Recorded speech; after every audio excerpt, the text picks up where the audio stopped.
everyone. I haven't made a video in a while, so I just wanted to make a little quick update. Hello, George. Hi, buddy. That's my buddy, George. He's following me around yowling hello all day long. Don't mind my fluffy hair. I had it in a braid for work, and then it's doing whatever that is. Anyway. So the last video I made, I briefly was talking about disability and how we weren't sure if we were even going to qualify for disability, and how if we were, we'd have to really weigh the option of it because of the fact that Medicaid and state supplied insurance does not cover ABA therapy. And that's something that Melody definitely needs. Without it, she's really difficult. I mean, she's kind of difficult regardless. But with it, there's a huge difference. She uses her words more. She's friendlier. She just overall she focuses better. So, unfortunately, we do not qualify for Social Security disability insurance because we make too much money.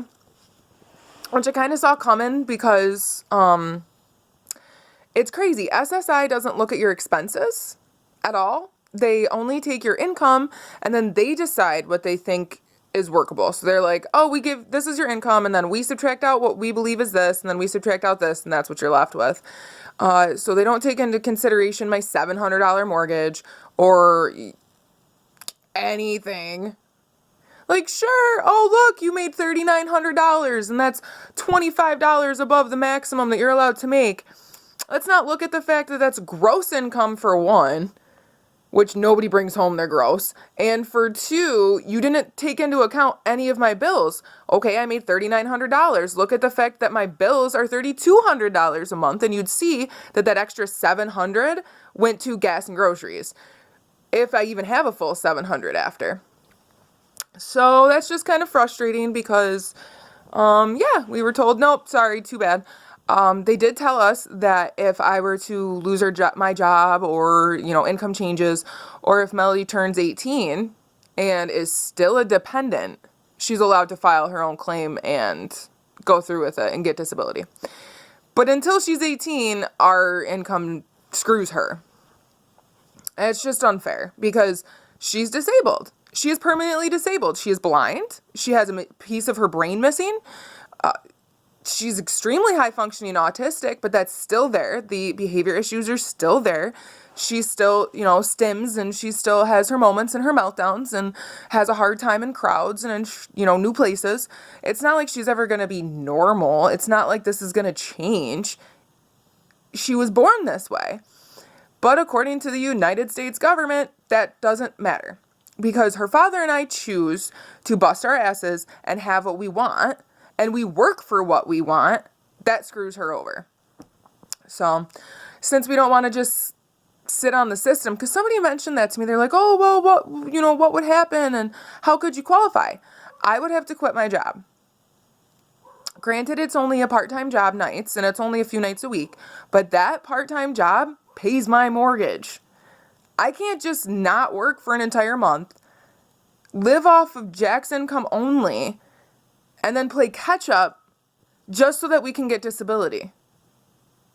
So I'm going to have to go 2 months in arrears in my bills just to get approved for disability, which isn't going to backdate anything.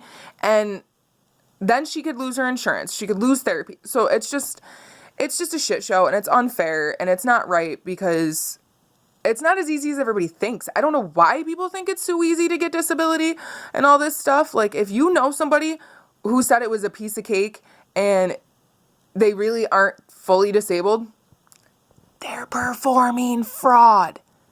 That's what that is. Point blank, period. I know plenty of people who should be on disability and don't get it. And I know plenty of people who should not be on disability and get it. So it's just horse shit all around. The whole system's fucked up. It's some bureaucrat in an office in the Social Security building who's not a doctor and has never even heard of this condition, sitting there going, oh, well, literally, this is what the paperwork said. She's not blind. What? Are you? The fuck? I called Social Security and was like, why does her denied application say no to blindness? She's blind in one eye, she cannot see, she's missing a piece of her brain, and she's missing her optic nerve. She's legally blind. How the fuck is she not blind? Oh, well, when you do the application, if we only consider a person blind if they're 100% fully blind. So the fact that your daughter has what is it here? And he couldn't even read the fucking words. Well, since your daughter has this condition, we would put that condition down instead of saying she's blind. And then it's up to Social Security, if this goes through, for Social Security to look at the medical records and see what this issue is and what's going on. I was denied for income. They never looked at her medical records. Nobody did.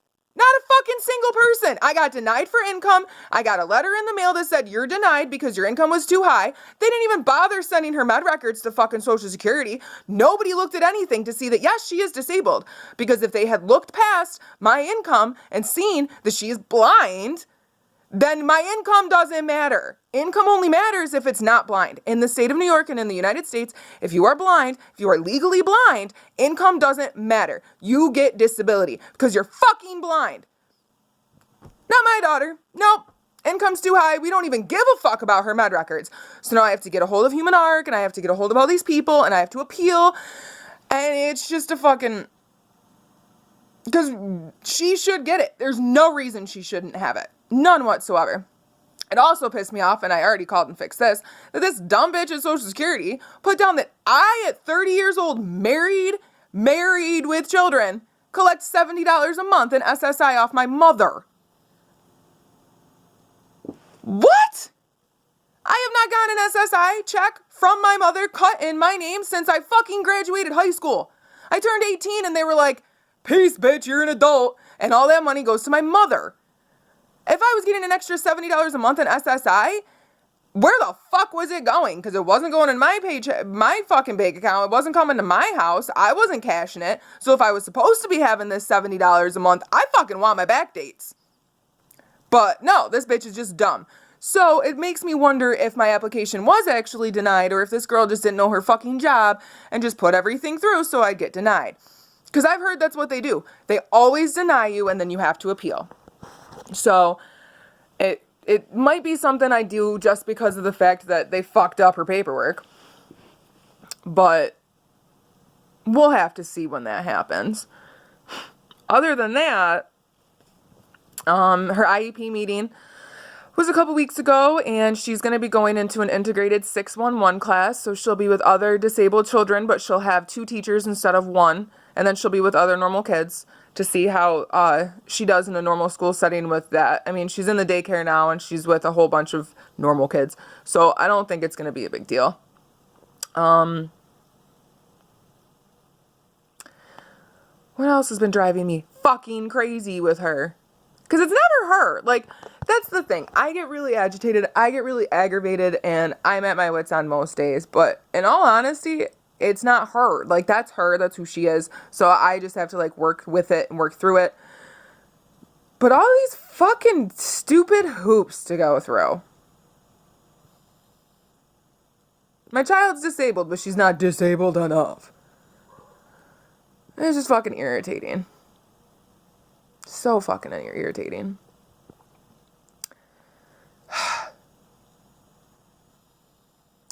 Thursday, we have an appointment with her regular ophthalmologist in Cooperstown. So that's her yearly checkup to just see how her eyes are doing. And maybe this time we can actually get the doctor to help us get Mel fitted for glasses. Because every time we've gone, Mel refuses to wear them. And she's starting to get to that age where she's wild. And with only having one eye, I don't want her to lose it. So she's going to have to get a pair of these just to wear as safety glasses. The doctor did try before, because she doesn't need a prescription. The left eye is 20/20 and the right eye is blind. So she had put in a glass, no prescription, and then like a mild prescription, just to like have insurance cover it. But Melody wouldn't keep on anyway. So Thursday we have an appointment to go over that. And then, I got her paperwork for a sedated MRI on May 15th, which I'm already like on the verge of tears just thinking about it. I can't stand it. I don't like it. I requested it. I did. But still don't like it. She's been really weird lately. She's been really lethargic. She's been sleeping a lot. Just a lot of symptoms and signs of stuff that makes me uncomfortable given the ONH SOD diagnosis, because her endocrine labs came back fine. So that's why I'm a little nervous, because neuro-ophthalmology said her headaches, her sleeping, and everything seems more like it's an endocrine related issue, but I just got everything back and her endocrine system is fine. So I'm a little worried. She, at her 1-year appointment with the first MRI, when they found everything out, they also did find a small pineal cyst on the pineal gland in the brain. And that's the gland that produces melatonin and your sleep cycle and everything. And it's already screwy because she's blind. Like, blind people generally have issues with melatonin and sleep because they can't see well. So the whole circadian rhythm gets screwed up because they can't see. So we were kind of already like watchful of that, but just the way she's been acting is really weird. So her neurologist agreed that we should check on the cyst because it was not of importance over the last 2 years. They were more concerned about her vision, what she could see, and her behavior and things like that. But now, like, I need this to be looked at. I want to see if the cyst is still there. Is it the same size? Is it bigger? Is it pressing on anything? You know, just check it up. See what's going on, because it ain't supposed to be there. I don't care if Google says, oh, it's pretty normal to have a pineal cyst, and it's normal and it's average and this, that, and the other, and don't do anything until it causes symptoms. Okay, well, my child's already got a malformed brain. It's already got malformations. I don't like playing around with it. So that'll be at 8:30 in the morning in Syracuse. So that's going to be cute, waking her up from her sleep to drive her an hour, to then medicate her and put her back to sleep for an hour for a contrast and without contrast MRI of her brain. At least now we're going to be in Syracuse. We're going to be with Dr. Ko. They know Melody can't see. They know her disabilities. They know what to do. So this time shouldn't be as bad, because the first one, the dumb nurse, covered my daughter's only eye that can see and then yelled at me saying I was the one causing my daughter to have panic attack. Or you could read her chart. Good idea, huh? So yeah, right now I'm just arguing with Social Security, trying to figure out what's wrong with Melody, because she's acting really weird and it's upsetting me, and I don't like it. It's making me really like nauseous. So yeah, that is what we have been up to. That is what we are doing in the next few weeks, months ahead. I think the next time I make a video, I'm just going to look up on my laptop all the bookmarks I have saved of ONH info and give like a short little, I don't know. It's hard because I can't really say I want to give like a, this is ONH and this is what this is, because it's a spectrum. It's even more broad and more crazy than like autism or anything like that.